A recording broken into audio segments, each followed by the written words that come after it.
গোটা পশ্চিমবাংলা জুড়ে খেলা হবে, সবাই মিলে একসঙ্গে খেলবো এবং জয়লাভ করব কথা দিয়ে গেলাম।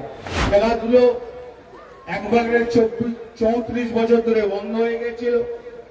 মমতা ব্যানার্জি আসার পর আবার খেলা স্টার্ট করলো। 26-এ ইলেকশনের আগে মাঠ কলসাতে এখানে খেলা স্টার্ট করেছে।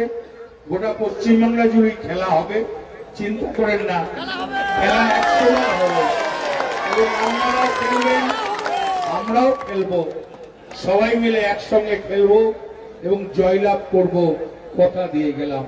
খেলে হারবো না, খেলে জিতবো। তাই আপনাদের বললাম, মাঠের একটা পরিকল্পনা দিলেন এখানকার সেক্রেটারি প্রেসিডেন্টরা, এটা নিয়ে আমি প্রধানকে বললাম এস্টিমেট করেছি কিনা, প্রধান করে নাই। প্রধানকে আমি বলবো এটা মাঠের এস্টিমেট করে আমাকে পাঠিয়ে দেওয়ার জন্য।